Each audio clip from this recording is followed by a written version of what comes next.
Hello guys, welcome to my at cook channel. এভাবে লোভনীয় যদি ঢ্যাঁড়সের সঙ্গে একটা মাংসের স্বাদের রেসিপি আপনারা ঘরেতে বানাতে চান তাহলে খেতে খুবই সুন্দর লাগে। আর যেহেতু এখন একটা পরব আসছে, সেই পরব স্পেশাল একটা ঢ্যাঁড়স মাংসের স্বাদের রেসিপি আমি বানিয়েছি। চলুন এটাকে বানিয়ে নেওয়া যাক। মাংসের স্বাদকে হার মানাবে এই রকম রেসিপি বানিয়ে নেওয়ার জন্য ঢ্যাঁড়সের সঙ্গে আমি এখানে কড়াইতে দিয়ে দিলাম পরিমাণ মতো সর্ষের তেল আর একটা মিডিয়াম সাইজের কুচিয়ে নেওয়া পেঁয়াজ। পেঁয়াজ এবং সর্ষের তেলটাকে এবার নাড়াচাড়া করে আমি একটু লালচে ব্রাউন করে ভেজে নিচ্ছি।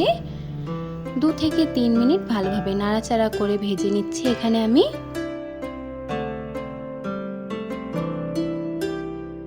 2 থেকে 3 মিনিট ভালোভাবে নাড়াচাড়া করে ভেজে নেওয়া হয়ে গেলে এই পর্যায়ে আমি পেঁয়াজের উপর দিয়ে দিচ্ছি 500 গ্রাম ঢ্যাঁড়স কুচিয়ে নেওয়া। এভাবে আমি সরু সরু করে কুচিয়েছি, ছোট ছোট করে, যাতে খুবই তাড়াতাড়ি এটা রান্না হয়ে যায়। এবার ভালোভাবে আমি পেঁয়াজের সঙ্গে ঢ্যাঁড়সটাকেও একটু ভেজে নিচ্ছি, যাতে ঢ্যাঁড়সের যে হরহরে আঠা থাকে সেগুলো যাতে কম হয়ে যায়। আর ঢ্যাঁড়স অবশ্যই ভেজে নেবেন, চাইলে আপনারা পেঁয়াজ না দিয়েও ভেজে নিতে পারেন, বাট পেঁয়াজ দিলে ঢ্যাঁড়সের মধ্যে পেঁয়াজের গন্ধটাও অবজর্ব হয় আর ঢ্যাঁড়সটা কিন্তু তেলের মধ্যে ভাজাও হয়ে যায়। 2 থেকে 3 বার নাড়াচাড়া করে দিয়ে দিচ্ছি এখানে হলুদ গুঁড়ো, আর এখানে দিয়ে দিচ্ছি স্বাদ পরিমাণে নুনটা আমি এখানে অল্প করেই দিয়েছি, কারণ রান্নাটা যখন করব সেখানে আমি অর্ধেকটা নুন দেব, তার কারণে। ব্যাস, এবার এই দুটো মশলা দিয়ে ভালোভাবে ঢ্যাঁড়সটাকে এবার নাড়াচাড়া করে অনেকটাই লালচে ব্রাউন করে ভেজে নিচ্ছি। ঢ্যাঁড়সটাকে ভেজে নেওয়ার সময় আমি ঢাকা দিয়ে 2 থেকে 3 বার ভালোভাবে ভাপিয়ে ভেজে নিয়েছি। আর পেঁয়াজগুলো দেখে বুঝতেই পারছেন যে ঢ্যাঁড়সটাও লালচে হয়ে আসছে এবং পেঁয়াজটাও লালচে হয়ে আসছে। দেখুন ঢ্যাঁড়সটার কালার কিন্তু অনেকটাই পরিবর্তন হয়ে গেছে। এই পর্যায়ে আমি দিয়ে দিচ্ছি আরও মশলা, যেমন কি হলুদ গুঁড়ো আরও হাফ চা চামচ পরিমাণে ব্যবহার করেছি। দিয়ে দিচ্ছি ঝাল লঙ্কার গুঁড়ো হাফ চা চামচ পরিমাণে, কারণ ঢ্যাঁড়সে আমি বেশি ঝাল পছন্দ করি না, তার কারণে হাফ চা চামচ পরিমাণে ঝাল লঙ্কার গুঁড়ো দেওয়া হয়ে গেলে হাফ চা চামচ পরিমাণে জিরে গুঁড়ো দিয়ে দিচ্ছি। তারপর এখানে আমি দিয়ে দিচ্ছি স্বাদ পরিমাণে নুন আর আদা এবং রসুনের পেস্ট।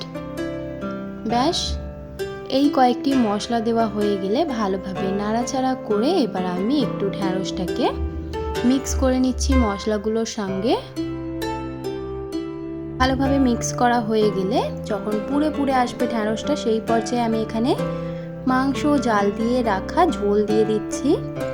সমস্তটা আমি এখানে ঢ্যাঁড়সটা মাংস জাল দিয়ে রাখা শুরু দিয়েই কিন্তু বানাবো, কোনো রকম এক্সট্রা জল ব্যবহার করব না। এবার এই যে মাংস জাল দেওয়ার ঝোলটা যদি দেন আপনারা, অর্থাৎ কি চর্বি, তাহলে কিন্তু ঢ্যাঁড়সের মধ্যে একটা আলাদাই স্বাদ আসে আর খেতে কিন্তু গরম ভাতের সাথে জাস্ট ওয়াও লাগবে। ভালোভাবে ঝোলটা দিয়ে ভালোভাবে নাড়াচাড়া করে এবার আমি আপনাদের দেখাচ্ছি যে ঝোলটা হলুদ এবং নুন দিয়ে মাংসকে জাল দিয়ে রাখা এটা ঝোল। এভাবে কিন্তু আপনারা বাড়িতে খুবই সহজভাবে বানাতে পারেন। আর এই ঝোলটা দেওয়ার পর মাংসের কতটা সুন্দর স্বাদ হবে সেটা আপনারা বানিয়ে খেলেই বুঝতে পারবেন। আপনারা যে কোনো মাংসেরই এভাবে করে জাল দিয়ে জলটা কিন্তু দিতে পারেন, জল বলুন বা ঝোল বলুন একই ব্যাপার।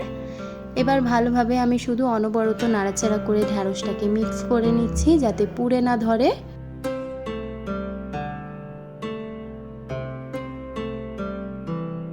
অনবরত মাংসের সেই চর্বি বা জলটা দিয়ে দেওয়ার পর দেখুন কতটা সুন্দর লোভনীয় কালার চলে আসছে অটোমেটিক।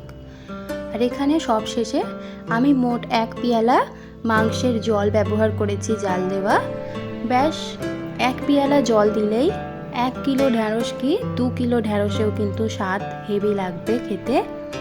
এবার আমি অল্প একটু জল ব্যবহার করছি ঢ্যাঁড়সটাকে একটু সিদ্ধ করে নেওয়ার জন্য। দেখুন কালার দেখে আপনারা বুঝতেই পারছেন যে কতটা সুন্দর লোভনীয় হয়েছে। আর তেল তো আমি বেশি ব্যবহার করিনি, সেটা আপনারা আগেই দেখতে পেয়েছেন। মাংসের এভাবে করে জলটা দিলে খুবই ভালো স্বাদ আসে। আর এবার আমি ভালোভাবে অ্যাডজাস্ট করে দিয়ে এবার ঢাকা দিয়ে একটু ফুটিয়ে নেব, যাতে ঢ্যাঁড়সগুলো 100% সিদ্ধ হয়ে যায়। ভালোভাবে অ্যাডজাস্ট করে দিয়ে এখানে আমি এবার ঢাকা দিয়ে ফুটিয়ে নেব প্রায় 5 থেকে 6-7 মিনিট, ঝোলটা একটু কমে আসা পর্যন্ত। যখন ঢ্যাঁড়সটা ফুটছিল তখনের আপনাদের ভিউ দেখাচ্ছি যে দেখতে কতটা সুন্দর লোভনীয় লাগছে। দেখুন, আপনারা দেখেই বুঝতে পারবেন।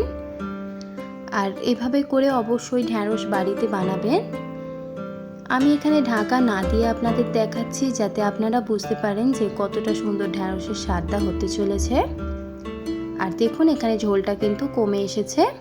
এবার আমি অল্প একটু নাড়াচাড়া করে দিয়ে যাতে কড়াইয়ের মধ্যে পুড়ে না ধরে, নাড়াচাড়া করে দিয়ে আমি এবার ঢ্যাঁড়সের ঝোলটাকে আরও একটু শুকিয়ে নিচ্ছি। দেখুন, ঢ্যাঁড়স মশলা বা ঢ্যাঁড়সের মতো মাংসের মতো স্বাদের একটা ঢ্যাঁড়স রেসিপি পুরোপুরি বানিয়ে ফেললাম, পুরোপুরি রেডি। কতটা সুন্দর দেখতে, লোভনীয় লাগছে। আর এটাকে স্ট্যান্ডিং টাইমে রেখে দেওয়ার পর তারপর এটাকে সার্ভ করব গরম গরম ভাতের সাথে। খেতে খুবই অপূর্ব লাগবে। আর এই রেসিপিটা আশা করি আপনাদের ভালো লেগেছে। যদি ভালো লেগে থাকে অবশ্যই লাইক, শেয়ার এন্ড সাবস্ক্রাইব করে দেবেন। যদি আমার চ্যানেলে আপনারা নতুন হয়ে থাকেন অবশ্যই চ্যানেলটিকে সাবস্ক্রাইব করে আমার পাশে থাকবেন। দেখা হবে নেক্সট ভিডিওতে। আজকের এই ভিডিওটা দেখার জন্য ধন্যবাদ।